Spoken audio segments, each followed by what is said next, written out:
출애굽기 16장 1절에서 4절 다 찾으셨죠? 네. 한목소리로 읽도록하겠습니다. 시작. 이스라엘 자손의 온 회중이 엘림에서 나 엘림과 시내산 사이에 있는 신 광야에 이르니 애굽에서 나온 후 둘째 달 15일이라. 이스라엘 자손 온 회중이 그 광야에서 모세와 아론을 원망하여 이스라엘 자손이 그들에게 이르되 우리가 애굽 땅에서 고기 강화 곁에 앉아 있던 때와 떡을 배불리 먹던 때에 여호와의 손에 죽었더라면 좋았을 것을 너희가 이 광야로 우리를 인도해내어 이 온 회중이 죽여 죽게 하는도다. 그때 여호와께서 모세에게 이르시되 보라, 내가 너희를 위하여 하늘에서 양식을 비같이 내리니 백성이 남아서 일용할 것을 날마다 거둘 것이라. 이같이 하여 그들의 율법을 준행하나 아니하나 내가 시험하리라. 광야에서 굶어 죽느니 차라리 애굽에서 노예로 살다가 그래도 그때 고기 먹고 떡 먹고 배부르게 살다가 죽는 게 나을 뻔했다. 이렇게 괜히 나왔다라고 원망을 하는 거죠. 이 하나님께서는 우리가 잘 아는 대로 새벽에는 만나를 주시고요, 저녁에는 메추라기를 하늘에서 내려주십니다. 그리고 보통 만나와 메추라기 하면은 여러분들이 만나와 메추라기를 들었을 때 머릿속에서 떠오르는 이미지들, 단어들, 개념들 뭐 이런 게 있을 거예요. 여러분들이 어떤 것들을 떠올리시는지 모르겠는데 보통 하나님의 축복이다, 하나님의 은혜다 라고들 많이 쉽게 얘기하곤 합니다. 맞습니다. 그러나 동시에 근데 만나와 메추라기는 단순한 축복의 결과라기보다는 오늘 본문에서 확인되는 것처럼 그것은 하나님의 인도하심에 대한 인간의 불평과 원망에 대한 결과로 주어지는 것이라고 할 수 있습니다. 그래서 하나님이 만나와 메추라기를 주신 것처럼 우리도 기도하고 순종하고 하면 광야 같은 인생이라 할지라도 하나님께서 날마다 우리가 굶어 죽지 않게 만나를 내려주실 것이고 또 필요하면 메추라기도 고기도 내려주실 것이다. 이렇게 이 사건을 이해하는 것은 옳지 않습니다. 왜냐하면 지금 이 만나와 메추라기를 받는 이스라엘 백성들은 하나님 앞에 순종하지도 않았고 기도하지도 않았어요. 마라에서는 모세가 하나님 앞에 부르셨다라는 얘기는 있거든요. 그런데 지금 만나와 메추라기에 있어서는 그런 내용이 전혀 없습니다. 그저 이스라엘 백성들이 불평만 있을 뿐입니다. 그러면서 지난 시간 살펴본 것과 마찬가지로 이 사건이 어떻게 이어지는가 하면 4절에 보시듯이 그때 여호와께서 모세에게 이르시되 보라, 내가 너희를 위하여 하늘에서 양식을 비같이 내리니 백성이 나가서 일용할 것을 날마다 거둘 것이라. 이같이 하여 그들이 내 율법을 준행하나 아니하나 내가 시험하리라 라고 말씀하십니다. 쉽게 말하면 이거예요. 너희들 배고파서 지금 내 말 못 듣겠다고 하는데 좋다, 내가 너희들 배부르게 해주겠다, 너희들이 달라는 먹을 거 주겠다. 그러면 너희들이 배가 부르면 나를 원망하지 않고 이제 너희들이 내 말을 따라서 잘 순종하는지 듣는지 아니 듣는지 한번 보자 이거죠. 그러니까 이것은 하나님께서 우리를 당신의 자녀로 훈련시키는데 왜 하필 그 장소가 광야입니까? 왜 하필 마실 물도 없고 먹을 것도 없고 고기도 없는 광야입니까? 꼭 그렇게까지 힘들게 해서 우리를 훈련시켜야 하십니까? 얼마든지 잘 먹여가면서 좋은 곳에서 훈련시킬 수 있지 않습니까? 라는 불평에 대한 하나님의 답이라고 할 수 있겠습니다. 좋다, 먹어라, 실컷 먹어라, 배 터지게 먹어라. 너희가 내가 택한 훈련 방식이 마음에 들지 않는다고 지금 그렇게 원망하고 있는데 너희들이 원하는 거 줄 테니 한번 너희가 원하는 그 배부름으로 너희가 하나님의 자녀로서 내 자녀로서 성장하는지 한번 보자 라고 하시는 거죠. 신명기에 가보시면 이스라엘 백성에게 광야를 걷게 하신 이유와 만나를 주신 이유에 대해서 이렇게 설명을 하고 있습니다. 신명기 8장 1절에서 6절인데요. 제가 읽도록 하겠습니다. 내가 오늘 명하는 모든 명령을 너희는 지켜 행하라. 그리하면 너희가 살고 번성하고 여호와께서 너희의 조상들에게 맹세하신 땅에 들어가서 그것을 차지하리라. 내 하나님 여호와께서 이 40년 동안에 내게 광야길을 걷게 하신 것을 기억하라. 그 이유는 이는 너를 낮추시며 너를 시험하사 내 마음이 어떠한지 그 명령을 지키는지 지키지 않는지 알려 하심이라. 너를 낮추시며 너를 줄이게 하시며 또 너도 알지 못하며 내 조상들도 알지 못하던 만나를 내게 먹이신 것은 사람이 떡으로만 사는 것이 아니요 여호와 입에서 나오는 모든 말씀으로 사는 줄을 내가 알게 하려 하심이니라. 이 40년 동안에 내 의복이 휘어지지 아니하였고 내 발이 부르트지 아니하였느니라. 너는 사람이 그 아들을 징계한 같이 내 하나님 여호와께서 너를 징계하시는 줄 마음에 생각하고 내 하나님 여호와의 명령을 지켜 그의 길을 따라가며 그를 경외할지니라. 아멘.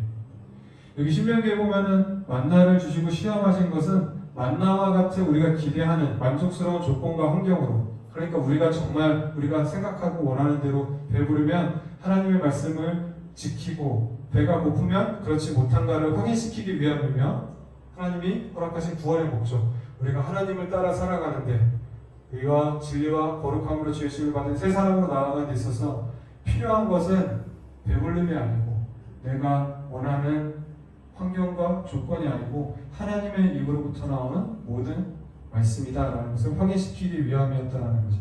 그리고 이 사람을 고치시며 진정으로 살게 하는 생명의 말씀은 신약에 오면 그 실체가 예수 그리스도로 확인이 됩니다. 이것을 주님께서는 요한복음 6장 47절에서 51절에서 이렇게 스스로에 대해서 증언을 하십니다. 제가 읽을게요. 진실로 진실로 너희에게 이르노니 믿는 자는 영생을 가졌나니 내가 곧 생명의 떡이니라. 너희 조상들은 광야에서 만나를 먹었어도 죽었거니와 이는 하늘에서 내려오는 떡이니 사람으로 하여금 먹고 죽지 아니하게 하는 것이니라.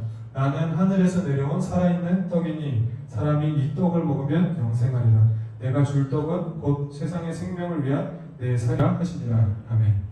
그러니까 너희가 필요하다고 주장하는 만나와 메추라기가 양식이 우리를 살리며 하나님의 자녀로 만드는 것이 아니라 주의 말씀, 신약식으로 하면 예수 그리스도가 우리를 살리며 우리 주의 자녀된 복된 것들을 채운다라는 말씀입니다. 하나님의 명령을 순종하느냐 순종하지 못하느냐, 지키냐 마느냐는 배가 고프면 못 지키고 배가 부르면 지키는, 배고픔과 배부름의 문제가 아니라 저들의 본성이 썩어 있기 때문이며, 이를 고치기 위해서는 만나가 아니라 하나님의 말씀, 예수 그리스도가 필요하다라고 이야기하는 거예요. 이곳은 먹을 것이 없어서 배가 고파서 하나님의 인도하심을 따라가지 못하겠습니다. 이 광야가 싫습니다라고 원망하는 이스라엘 백성들을 그곳 광야에서 40년 동안 하루도 빠짐없이 먹이시고 입히시고 옷도 헤어지지 않고 발도 부르트지 않게 지키고 보호하시면서 확인시켜주세요. 이러한 싸움은 오늘날 우리들의 현실에서도 동일하게 나타납니다. 예를 들면 사랑해라, 예배해라, 찬양해라, 봉사하고 헌신해라 하시면 우린 뭐라 그래요? 돈이 없어요. 시간이 없어서 직장도 없고 애인도 없고 차도 없고 또 뭐도 없고 있는 건 빚밖에 없습니다. 그래서 못하겠습니다. 하나님이 주신 이 흙수저 인생으로는 대한민국 땅에서 할 수 있는 게 없어요. 하나님, 제가 살기 싫어서 안 사는 게 아니에요.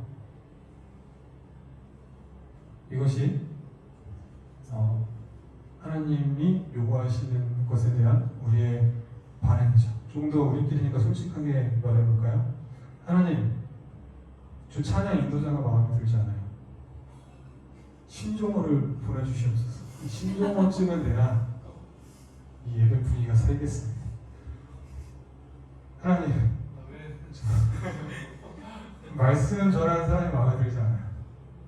이창수 목사님 정도, 어디 사투리 정도는 구수하게 쓰시는 분이 오셔야지, 어디 대학 신학 교수님 정도 오셔야지 말씀을 듣겠습니다. 저 용인 촌놈이 전하는 말씀은 도저히 은혜가 되지 않습니다. 세션들을 좀 보내주십시오. 하나님, 악기가 마음에 들지 않아요. 이 10만원짜리 악기로는 안 돼요. 100만원은 돼야겠습니다. 음향이 마음에 안 들어요. 조명이 마음에 안 들어요. 또 내 옆에 있는 누구도 마음에 안 들어요. 목사님도 마음에 안 들고, 특히 저기 장로님 마음에 안 들어요. 권사님도 마음에 안 들고, 안수입사도 마음에 안 들고, 안내 쓰시는 집사님도 마음에 안 들고, 청년도 마음에 안 들고, 그래서 집에 왔더니 남편도 마음에 안 들고, 아내도 마음에 안 들고, 자식 새끼는 더 마음에 안 들고, 그래서 직장 갔더니 직장 상사도 마음에 안 들고, 후배도 마음에 안 들고, 학교 갔더니 교수도 마음에 들지 않습니다.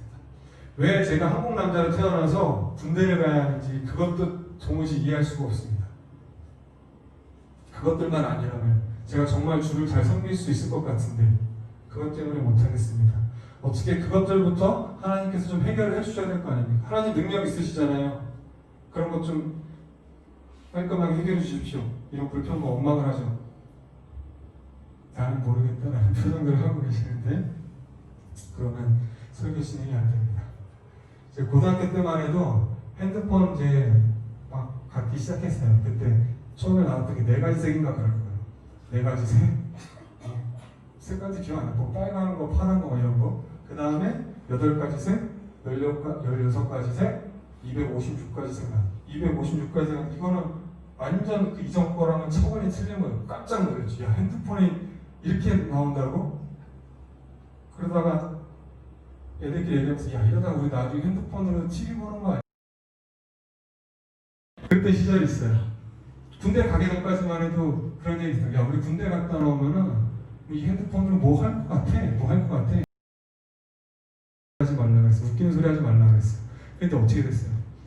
지금 식당 가면 제일 많이 보는 풍경 중에 하나가 어린 애기들 앞에 스마트폰으로 영상 받아갖고 보여주고 있잖아요. 지금 다 그런 시대가 됐습니다. 그때 20년 전이거든요. 20년 만에 세상이 이렇게 됐어요. 40년 전에는 어땠을까요? 지금 우리나라 외국인 노동자들 많이 오는데 그때는 저희 나라에서도 외국으로 많이 갔다 그래요. 저희 아버지도 가셨어요. 사우디에 가셨는데 도로 건설하러 가셨나 기름 뭐 그런 거 가셨나 모르겠는데 사우디로 가셨대요. 그래가지고 저희 형이랑 저랑 나이가 6살 차이인데 아버지가 거기 가 있었기 때문에 텀이 조금 있습니다.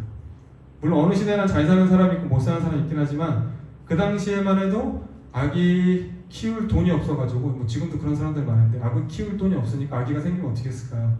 낙태를 많이 했죠. 그런데 그때 그 낙태할 돈마저 없는 거예요. 그래가지고 어쩔 수 없이 아기를 낳아야만 했던 그런 이제 딱한 사정의 집도 있었다고 합니다. 제가 그렇게 태어났어요. 저희 집에 돈이 넉넉하지 않아서 애를 떼고 싶은데 애를 뗄 돈이 없는 거야. 그래가지고 낳은 게 저예요. 돈 있었으면 큰일 날 뻔했죠. 근데 지금 어떻게 됐어요? OECD에서 우리나라 1위 찍은 거 맞죠? 낙태 1위라 그래요. 그 중에서도 낙태는 그 미성년자들이 많이 한다 그러잖아요. 그러니까 미성년자들도 낙태하고 싶으면 얼마든지 그 돈을 구할 수 있을 만큼의 이제 사회가 또 발전했다라고도 할 수 있겠죠. 자동차도 그래요. 지금이야 집에 뭐 차 2대, 3대씩 갖고 있는 집안들 많은데 얼마 전까지만 해도 집에 차 하나 갖는 게 소원인 집도 있었습니다. 유일한 소원이었던 시절이 있었죠. 그런데 그렇게 꿈꾸던 대로 다들 차를 가지게 되고 집에 차 2-3대씩 갖게 되니까 어떻게 됐죠? 삶에 분명히 풍요로워진 점이 있어요. 여기저기 막 왔다 갔다 하면서 일도 많아지고 했지만 동시에 이것도 역시 OECD에서 자동차 사고율 1위를 찍었습니다. 교육도 그래요. 저희 아버지만 해도 시골분이라서 학교를 안 보냈대요. 저희 아버지 5-6년생이시거든요. 60이 넘으셨는데 그때만 해도 안 보내고 그냥 농사일 시킨 거예요. 농사일 시켜가지고 초등학교도 제대로 졸업을 못 하셨어요. 그래서 지금도 한글 읽는데 어려움이 있으시고 쓰는데도 어려움이 있으십니다. 그런 부모님들이 한이 맺혔겠죠. 나는 공부하고 싶고 배우고 싶었는데 농사일 해야 되느라고 지게 짓느라고 소똥 치우느라고 그런 걸 못했던 우리 부모 세대들이 한이 맺혀가지고 그 자녀인 우리들한테 그렇게 푸는 거예요. 너희들 지금 앉아갖고 에어컨 바람 쐬면서 시원한 곳에서 공부하고 있는 게 얼마나 복된 건 줄 아냐? 나는 네 나이 때 지게 짊어지고 뭐 서울 뭐 왔다 갔다 했다고 아빠 그러더라고요. 확인할 길은 없는데 그런 부모님들의 한 맺힌 그게 있었기 때문에 그들이 부모가 돼서 자식들에게 자기와 같은 어려움을 물려주지 않고자 그렇게 우리한테 어쩌면 더 그렇게 했을 거예요. 공부적으로. 그래서 이제 우리 자녀들은 꿈을 꿀 수 있게 되었고 배울 수 있게 되었습니다. 그런데 그렇게 좋은 교육을 받게 됐고 원하고 싶은 것도 얼마든지 배울 수 있는 세상이 됐는데 어떻게 됐죠?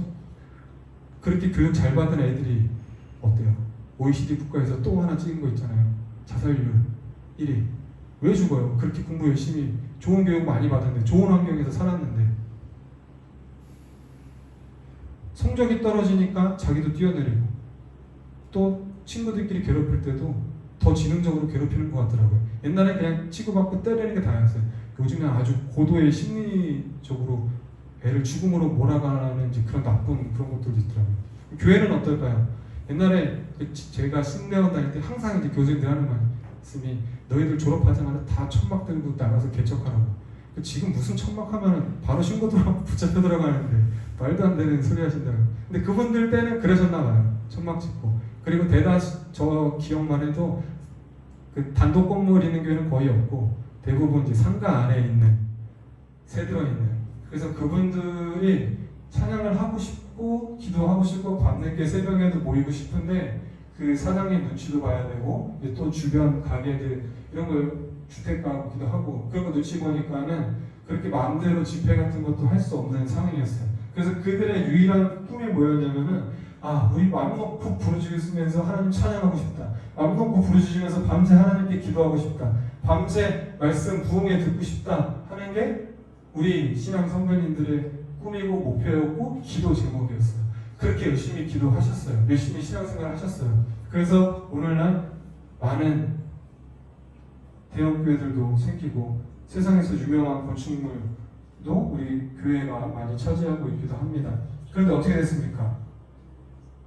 물론 소수이지만 그렇게 좋은 교회 건물 갖게 되고 좋은 목욕실 갖게 되니까 뭐 하더라?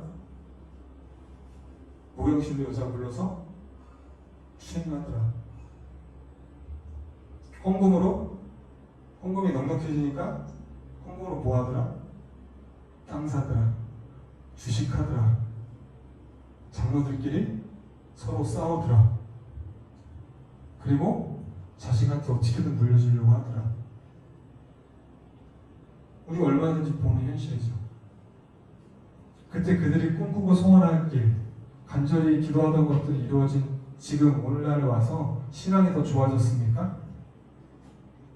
그때랑 지금이랑 신앙이라는 것을 인간들의 시선에서 비교할 수는 없겠지만 그때보다는 지금이 낫지라고 확실하게 확언할 수 있는 사람은 없을 거예요. 그동안 우리에게 많은 축복이 주어졌습니다. 부와 명예를 가지게 되었고 누릴 수 있게 되었고 건강하고 또 오래 살 수 있게 되었고 또 신앙적으로도 많이 발전해서 그 어느 때보다 성도님들의 신앙 수준도 많이 높아졌어요. 근데 그만큼 우리 자신도 하나님의 자녀다워졌는가, 성장했는가, 성숙했는가. 그때 돈 많이 벌고 자동차 타고 다니고 많이 배우고 교회가 힘과 권력을 가지면 세상은 달라질 거라고 생각했어요.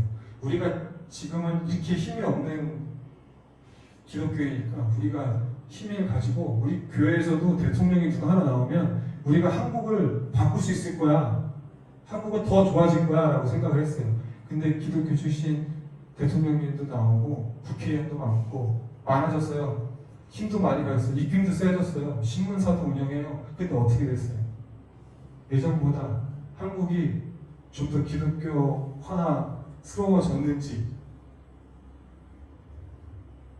돈이 많아지니까 그 경제력으로 애들이 납득을 하고 있죠. 기술의 발달로 우리는 전 세계 누구와도 소통할 수 있게 되었습니다. 근데 실제로는 외로움을 느끼고 상대적 박탈감과 우울증에 빠진 사람들이 더 많아졌습니다. 인스타 보면 그렇게 인기 많은 사람들이잖아요. 그 사람들 말고 연예인만 치더라도 그 사람들 응원하는 사람들이 얼마나 많아요. 응원하는 사람들에 비해 욕하는 사람은 요만큼이잖아. 그런데 그 사람들 그거를 견디지 못해서 죽는다고. 뭐 비하하는 게 아니고 그만큼 인간이 채우지 못하는 것들이 계속해서 더 늘어나고 있다는 거죠. 기술은 이만큼 발달하고 하나님의 축복은 이만큼 주어지는데 우리는 그걸 따라가지 못하고 있는 현실이다 이거죠. 좋은 건 알아서 달라고 할 줄은 아는데 하나님이 좋은 걸 주면 그걸 제대로 쓰지 못하더라 이거예요. 요새 초등학생들 제일 가지고 싶은 것 중에 하나가 뭐 아이폰, 아이패드 이런 걸 거예요. 그걸로 애들 뭐 하나요? 카톡하고 랜덤 채팅, 뭐 자기 뭐 비밀 유지하는 뭐 그런 거 하잖아요. 그 정도는 괜찮아요. 게임하는 정도 그것만 해도 양반이에요. 근데 똑똑한 애들은 그걸로 뭐예요?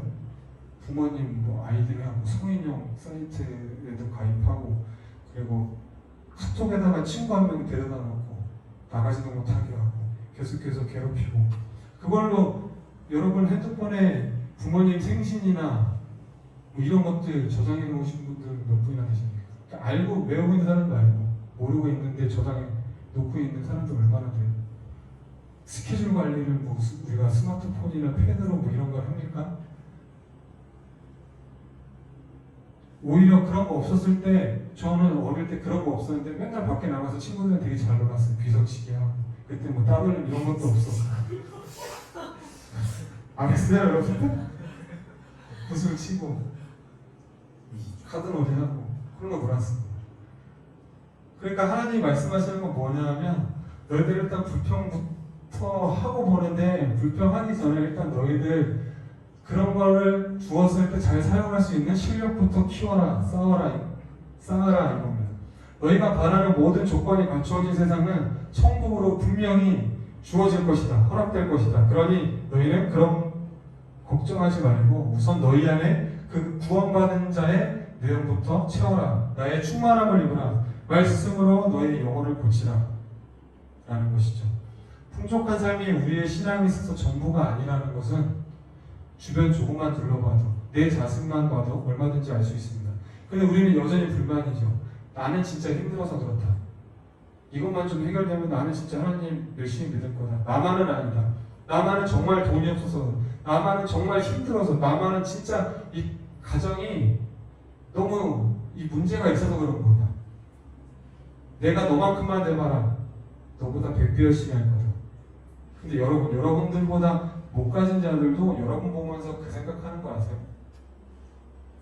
야, 내가 지난 1년만큼만 살면 내 진짜 하나님 열심히 섬길 텐데, 내 신영이만큼만 하면, 내 미래만큼만 살면, 내 부위만큼만 하면 진짜 신앙이 잘할 텐데, 이런 생각하는, 우리보다 스스로 못 가졌다라고 생각하는 사람들이 있어요. 그런데 정작 그들이 부러워하는 우리들은 어때요? 여기에 만족하고 우리의 여기서 감사, 기쁨을 넘치고 열심히 하고 있느냐? 그렇지 못하고 있다는 거죠. 우리는 뭐 하고 있어요? 우리가 더 가진 자들 보면서 부러워하고 있죠. 아, 내가 진짜, 여러분 생각해요. 여러분이 이재용만큼의 경제력을 갖고 있다, 회사 운영력을 가질 수 있다라고 생각해 보세요. 지금 여기서 예배 드리겠어요? 당장에 건물을 하나 더 올리든지 뭘 더 하든지 더 하고, 사람 막 더 동원하고 좋은 일도 많이 하고 그럴 거 아니에요. 근데 이재용 씨는 무슨 생각하고 있을지 모르겠지만, 그렇게 가진 자들도 또 똑같이 더 가진 사람 보면서 그 생각만 하고 삶에 있어서는 전혀 성장이나 나아지는 부분들이 없다는 겁니다. 그 사람들을 봐서 아는 게 아니고, 그 사람들 실제로 그렇게 살다라가 아니고, 내가 오늘 이렇게 살고 있으니까, 나보다 못 가진 사람들이 부러워하는 삶을 살고 있는 내가 오늘은 누리면서 살고 있지 못하고 있기 때문에 이제 얘기할 수 있는 겁니다. 하나님 우리한테 뭐 시켰어요?